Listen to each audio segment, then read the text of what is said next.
예, 여러분 안녕하십니까. 서울 여의도 정가에서 나오는 깊숙한 얘기들을 모으고 또 취재해서 매주 일요일 찾아뵙는 정가 뒷담화 6월 14일 인사드립니다. 아마 이재명이 이 좌파 집권자 중에서 최초로 임기를 채우지 못하는 기록을 남길 가능성이 상당히 높아졌습니다. 두 갈래인데, 하나는 재판이 만약에 재개가 되면은 선거법 같은 경우는 이 유죄 취지로 대법원에서 파기 환송이 됐기 때문에 바로 재판 열리면은 뭐 한두 번만 열면은 확정이 돼서 벌금 100만 원 이상 확정이 돼서 이 자격을 박탈을 당하게 되죠. 그러면은 지금 자리에서 내려와야 됩니다. 자, 그 가능성이 하나 있고, 하나는 우파 정권이 두 번 무너졌던 바로 탄핵입니다. 탄핵이 현실화될 가능성이 상당히 높아지고 있습니다. 바로 탄핵 같은 경우는 그 전에 우파 정부에서 박근혜 전 대통령, 윤석열 전 대통령이 무너질 때 좌파에서 국회 의석수가 3분의 2가 안 됐죠. 3분의 2가 돼야지 일단 통과를 되는데, 그렇지만 우파에서 반역이 일어나서 다 통과가 됐었습니다. 그때 유승민, 또 김무성, 그리고 최근에는 이 한동훈, 이렇게 반란이 일어났죠. 그런데 지금 좌파 진영에서 반란이 일어날 조짐이 확실해지고 있습니다. 거의 어떤 형태로든 이제 반란이 시작될 수밖에 없는 그런 형국으로 가는데, 바로 정청래죠. 근데 정청래 혼자가 아니고, 정청래 뒤에는 좌파 진영에서 좌파의 대주주라고 생각을 하는 친문 진영이 있습니다.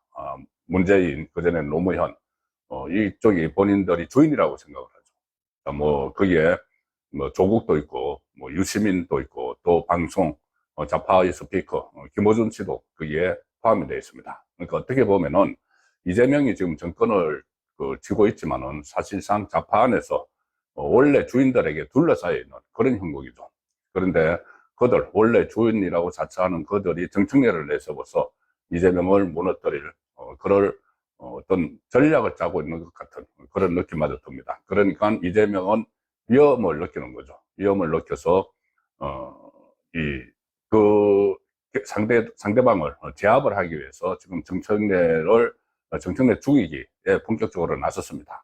지금 유럽 순방 중이죠. 이재명이 유럽에 출장을 갔는데, 유럽에서도 SNS를 또 계속 이것저것 국내 정치 상황과 관련해서 SNS를 올렸는데, 어제 나온 SNS 유럽까지 가가지고 아마 정신이 없을 겁니다. 본인이 어떤 그 공소 취소를 하기 위한 이 단 하나의 목적, 그래서 재판을 없애서 그 불안감에서 벗어나려는 목적 그 하나를 가지고 이 정국을 운영을 하고 있는데, 그 과정에서 지금 걸림돌이 되고 있는 인물이 정청래가 돼버린 것이죠. 그래서 정청래 죽이기에 일단 나섰습니다.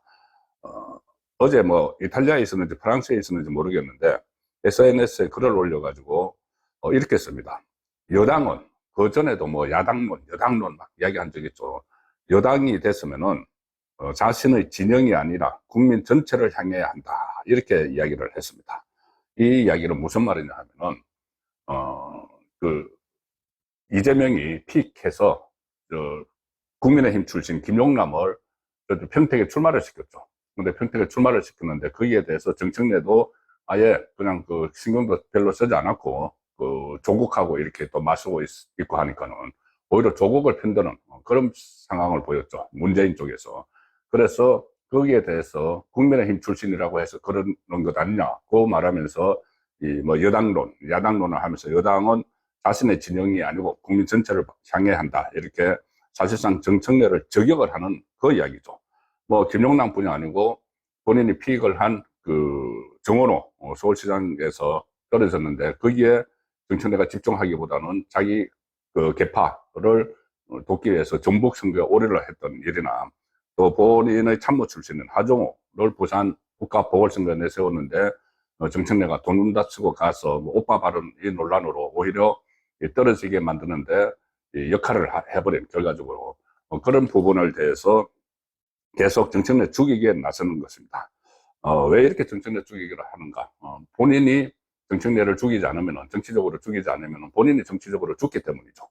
자, 그리고 그렇게 돼서 일단 사생결단이 싸움이 일어나고 있습니다. 정청래는 어제 유럽에서 이재명이 이런 SNS를 글을 올리고 나서 약간 또 침묵을 하고 있습니다. 마치 칩거하는 것처럼 보이기도 하는데, 어제 오늘 어떤 일정이 없었고, 또 SNS 활동도 하지 않았습니다. 그런데 바로 이재명이 그렇게 정청래를 저격을 하기 직전에 했던 말이 있죠. 아마 이것도 이재명이 그 유럽에서 그 정청래의 글을 보고 또 발끈해서 뭐 여당 역할 이런 것을 그 이야기한 계기가 됐음직도 합니다. 뭐냐면은 보안 수사권 문제를 끌고 넘어졌죠. 정청래가 강성 지지층들이 원하는 그 보안 수사권, 검찰에 대한 보안 수사권을 완전 배제를 해버리는 거, 그거를 완전 배제하겠다고 선언을 했습니다.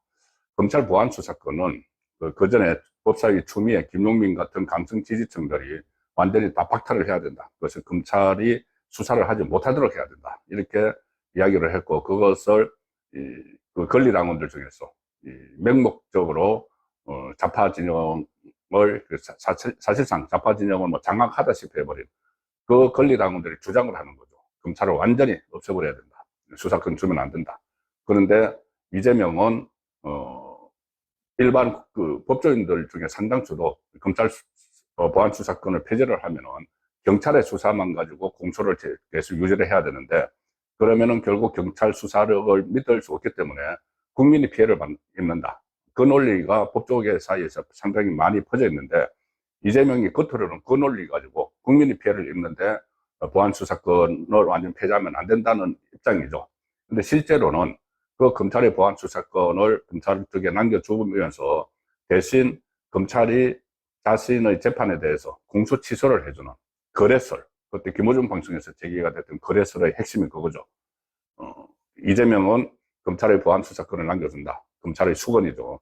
반면에 검찰은 이재명의 공소를 취소해준다. 딱 그 거래설이었는데, 그 거래에 필요한 것이 검찰 보안 수사권이기 때문에 정청래가 거기에 대해서 완전 폐지를 아예 해버리겠다. 그러면 이제 거래할 거리가 없어지는 것이죠.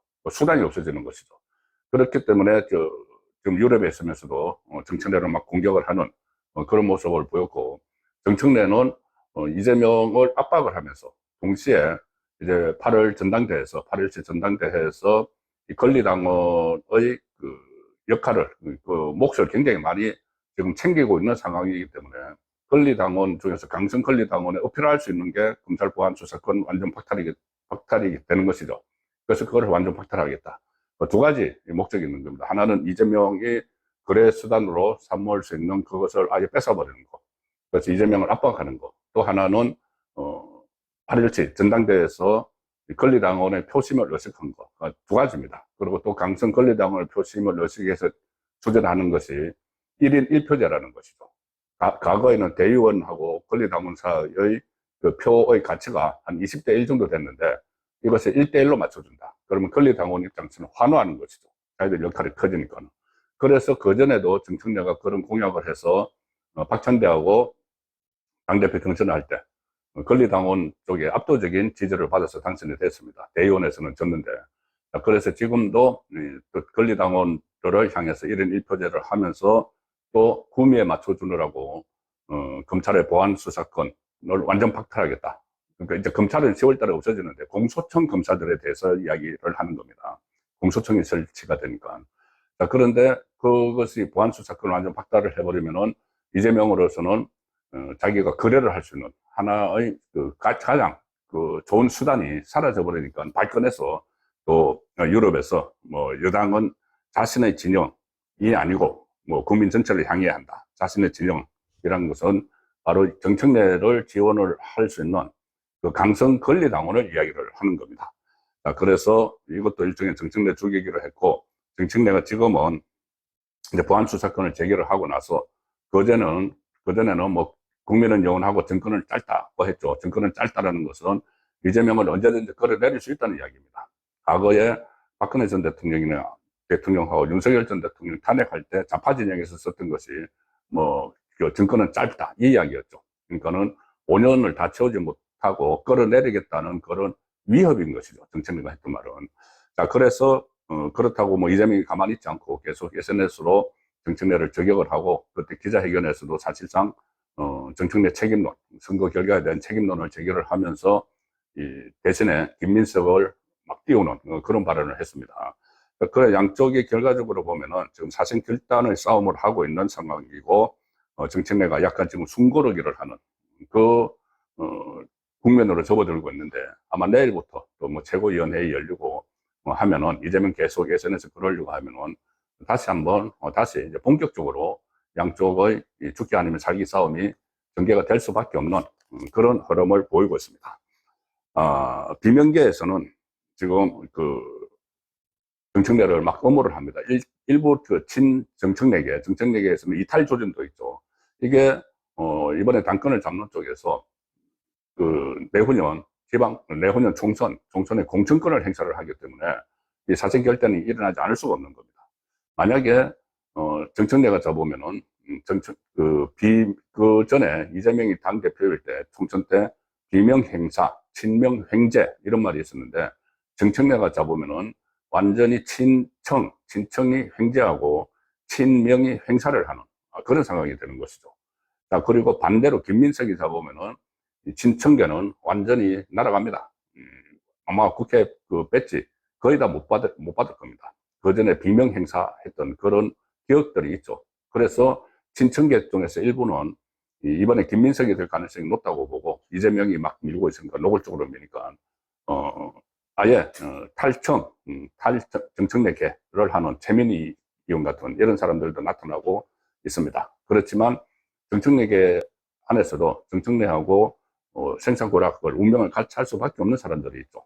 뭐 가령 예를 들어서 뭐 조성래 사무총장이나 뭐 최고위원들 중에서 문정보 이런 사람들은 어차피 정청래와 같이 가야 되기 때문에 정청래를 음호를 하면서 김민석을 막 공격을 하는, 사실상 이재명을 공격을 하는 그런 상황이 지금 전개가 되고 있습니다.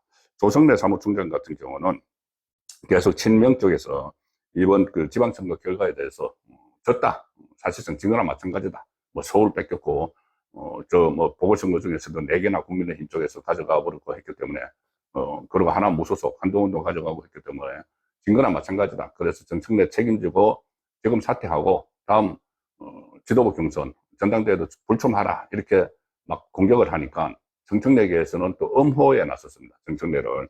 조성래 사무총장 같은 경우는 이런 말을 했죠. 전체 지방선거에서 3,192명이 출마를 했다, 민주당 간판으로.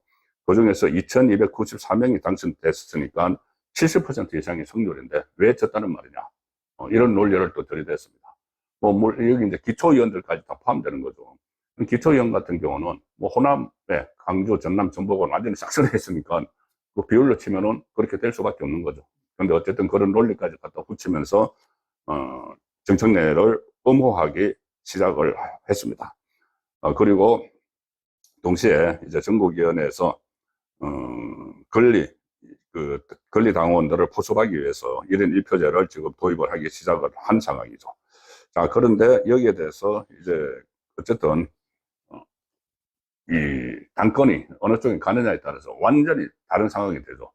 일단은 그 김민석이 당권을 잡더라도 뭐 이재명을 위해서 공수처를 위한 특검 법안을 뭐 통과해주고 순순히 하지는 않을 겁니다. 왜냐하면 김민석도 다음 대통령 꿈이 있기 때문에 오히려 민심의 역풍을 자기가 맞는 그런 그 일을 앞장서서 할 필요는 없죠.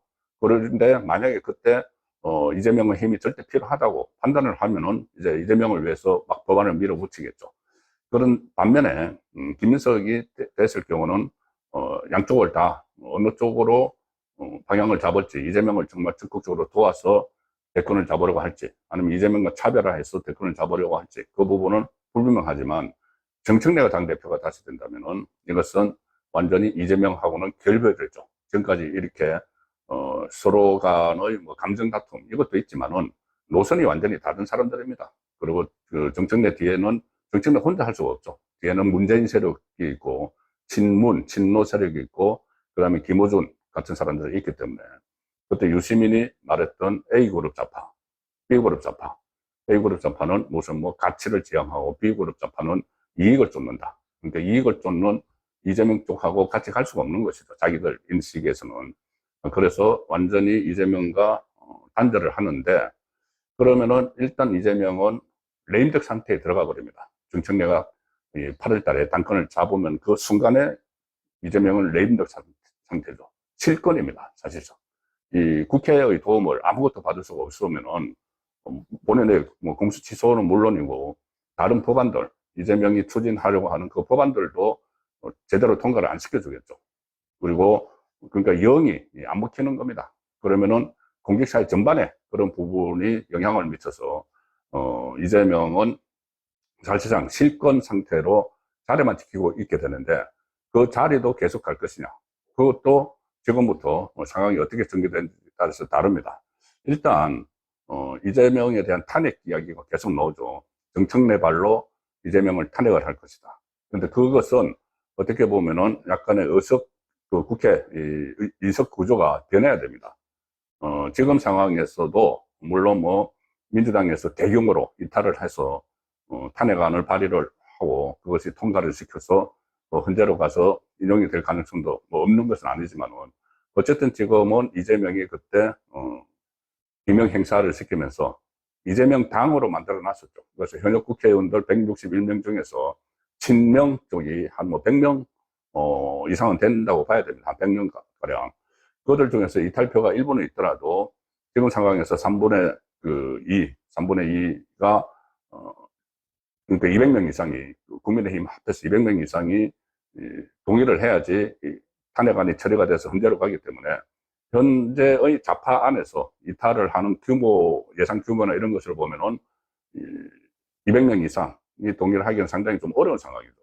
그래서 만약에 탄핵이 된다면은 이재명이 탄핵안이 발의가 되고 뭐 처리가 되고 하는 것은 다음 총선, 내오는 총선에서 의석 구도 변화, 국민의힘이 얼마나 많은 의석을 가져가느냐도 중요하지만은 만약에 정청래가 당권을 잡게 되면은 자기 사람들을 막 공천을 하겠죠. 뭐 친명 행사를 시키면서. 그러면은 정청래계가 완전히 좌파 의석을 장악을 하면은 거기에 국민의힘하고 같이 합쳐서 이재명을 탄핵시킬 수 있죠. 그래서 이재명 탄핵 이야기가 나오지만 이것이 총선 전에는 가능성이 상당히 낮습니다. 그런데 총선에서 결과가 어떻게 나오든 국민의힘이 압승을 해도 좋고 제일 좋은 것이고, 그렇지 않다고 해도 민주당에서 친정청래계가 의석을 장악을 하게 되면은 이재명에 대한 탄핵이 추진될 수 있다는 거죠. 자, 그런데 많이 그렇게들 생각을 하실 겁니다. 그 총선까지는 아직 많이 멀었는데 이재명의 독선 독주를 그 전에 멈춰 세워야 되는 것 아니냐, 저도 그렇게 생각을 합니다. 하나의 방법이 있죠. 뭐냐 하면은 지금 이재명 지지율이 급 추락하고 있는데 여기에 좀 주목을 해야 됩니다. 제가 계속 말씀드리지만 이재명 지지율은 생명줄이다.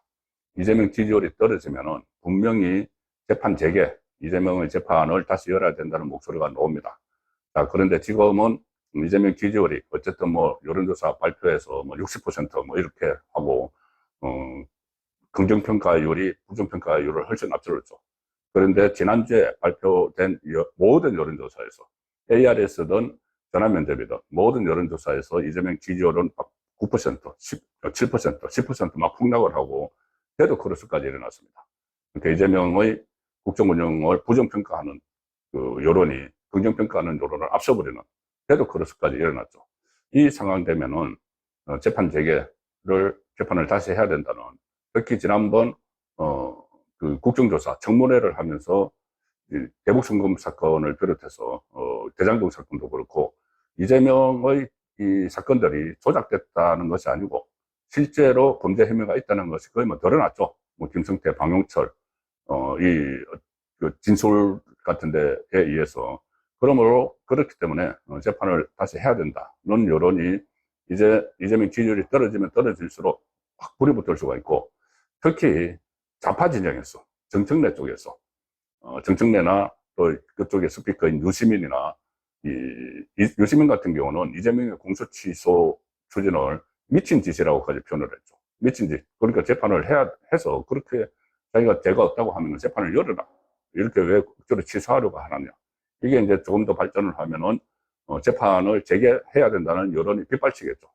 그러면 지금 서울 고법 그 형사 7부에 가 있는 이재명의 선거법 위반 사건, 이거는 대법원에서 유죄 취집하기 한송했기 때문에 재판을 한두 번 열고 선고를 내리면은 뭐 그때 1심에서 징역 1년, 집행유예 2년이 나왔기 때문에 그 선거법 사건이 이번에 벌금 100만 원 이하가 되면은 자리를 지키지만은 그렇게는 때릴 수가 없죠. 1심에서 징역 1년이 났던 그 사건이기 때문에, 그래서 판결만 바로 나오면은 지금 유죄는 확정이 된 거죠. 대법원에서 유죄를 하고 파기환송을 했기 때문에 형량만 정하면 되는데, 바로 형량이 정해지고 100만 원 이상만 되면은 이재명은 그 순간에 자리에서 내려와야 됩니다. 자, 그러면은 그것을 정청래 쪽에서 추진을 할 수가 있죠. 여태까지 보면은 우파 진영에서 두 번 대통령이 탄핵이 됐는데, 탄핵을 시키는데 동조를 한 우파 진영 사람이 본인의 개인 욕심이 있어가지고 적극적으로 좌파하고 손잡은 측면이 상당히 강합니다.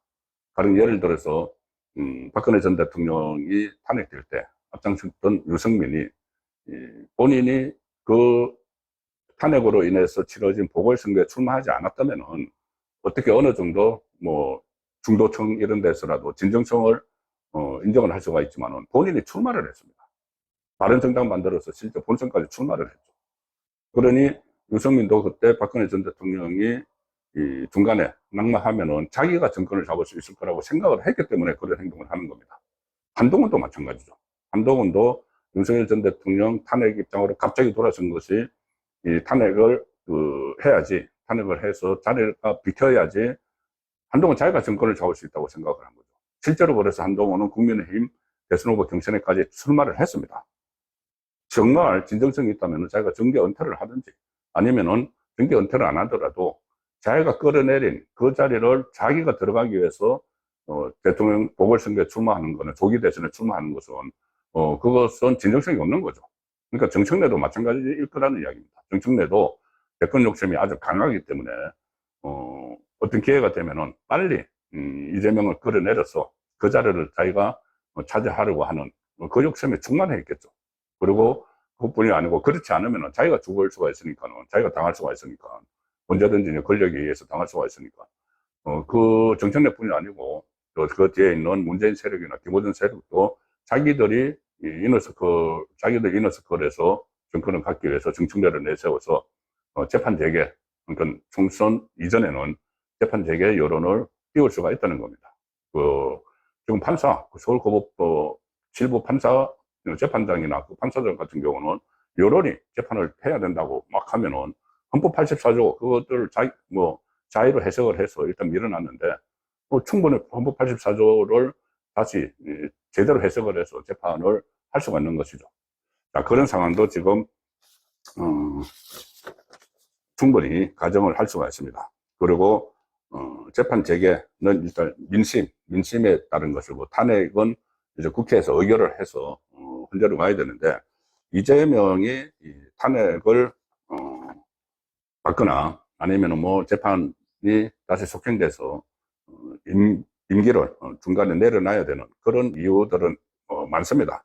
특히 이제 탄핵 같은 경우는 뭐 여러 가지가 있죠. 공소 취소를 하면서 검찰을 압박을 한 거, 그리고 최근에는 또 무슨 뭐 법무부의 검찰인권존중미래위원회 이런 거 뭐 좌파 변호사들이 들어가서 이것은 이제 이재명의 공소 취소를 하기 위한 밑밥을 막 지금 만들고 있는 거, 이것은 분명히 탄핵한 겁니다. 자기 죄를 자기가 없애니까는.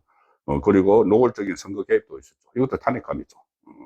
현장에 왔다 갔다 현장 방문을 한다든가, 뭐 투표를 독려하는 척하면서 국민 갈라치기를 한 이런 사안들도 있고, 또 당무 개입도 있죠. 당무에 개입해도 이것은 정치 개입이니까는 탄핵감입니다.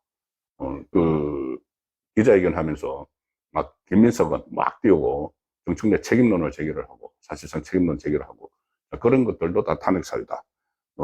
과거에 노무현 탄핵안이 가결될 때도 좌파 진영, 그때 이제 탄핵안이 가결된 것도 바로 선거 개입이었죠. 정치 개입이었죠. 그냥 별거 아니었습니다. 그때 어떻게 보면은 열린우리당 여당이 선거에서 좀 많이 이겼으면 좋겠다, 이 말 한 걸 가지고 탄핵안이 가결돼서 직무도 정지가 됐는데, 물론 헌재에서는 이제 기각이 됐죠. 그런데 그때 나섰던 사람이 바로 추미애죠.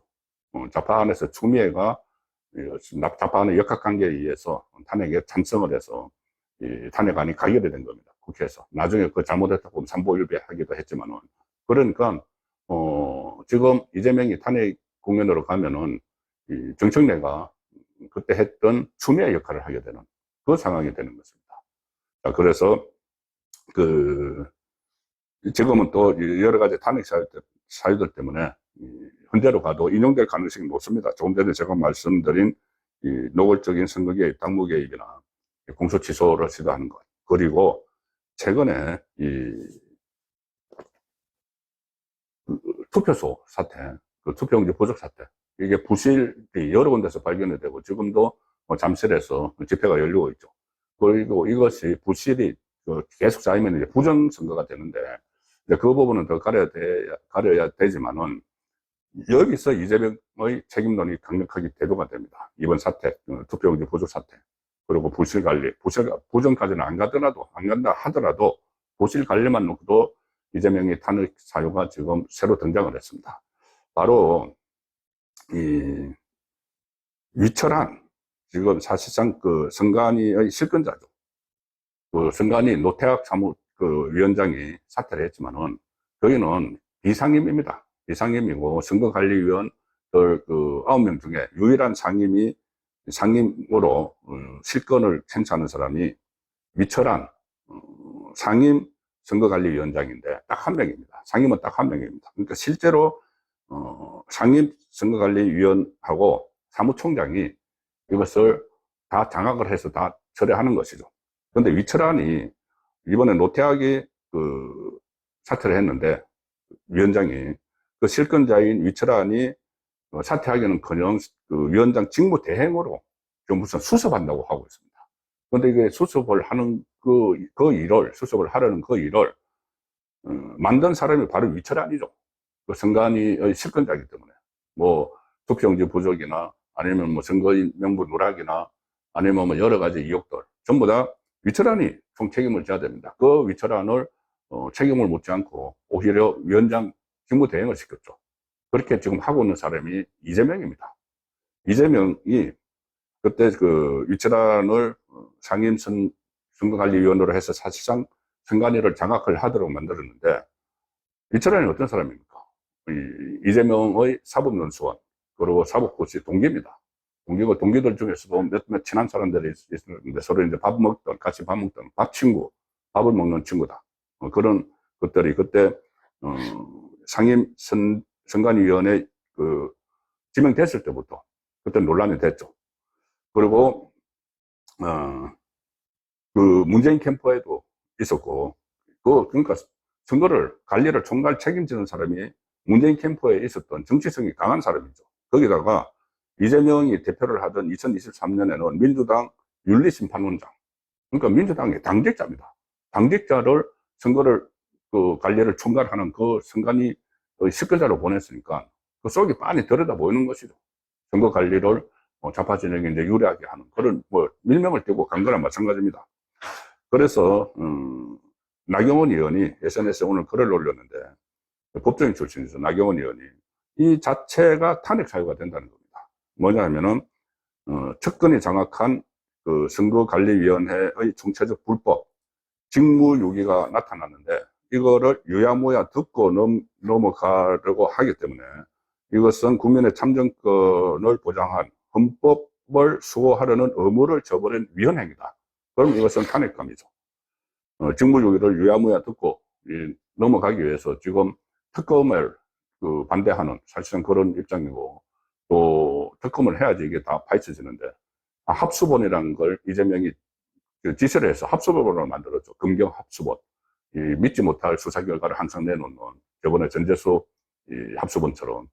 그래서 이것은 직무유기를 유야무야 중체적 불법하고 직무유기를 그냥 듣고 넘어가려는 그런 시도는 헌법에서 정한 헌법수호 의무를 저버렸기 때문에 이재명이 위헌행위를 하는 것이다. 그러면은 이것도 하나의 탄핵 사유가 된다는 것입니다. 자, 이재명은 이 상황에서 자기 운명을 예감이라도 하는 듯이 얼마 전에 영국 언론과 인터뷰를 하면서 역대 한국의 대통령처럼 자기도 탄핵이나 구속의 희생양이 될 가능성이 높다, 이렇게 이야기를 했죠. 희생양이 아니고 이재명은 탄핵이나 구속되면은 업보죠. 제지한 대로 그대로 대가를 치르는 그런 상황이 이재명 앞에 지금 다가오고 있습니다. 그러니까 이재명의 5년 임기가 다 채워지지 않을 것은 저는 거의 분명해 보입니다. 다만 이것이 내후년 총선 뒤로까지 갈 것이냐, 그때까지 만약에 이제 정청래가 당권을 잡으면은 그때까지 갈 것이냐, 아니면은 그 전에 재판 재개 그 여론 민심에 의해서 이재명이 자리에서 내려올 것이냐. 자, 그 두 가지가 좀 갈림길이 되고 있지만, 정청래가 당권을 잡으면은 이재명 정권은 버티기 힘들어진다. 그 시점이 확 빨라질 수도 있고 조금 뒤로 늦춰질 수도 있지만, 그 결과는 이재명이 좌파 진영 최초로 임기를 다 채우지 못하고 끌어내려지는 그런 집권자가 될 가능성이 상당히 높다. 이런 이야기들이 지금 여의도 정가에서도 파다하게 돌고 있습니다. 예. 6월 14일 보내드린 정가 뒷담화였습니다.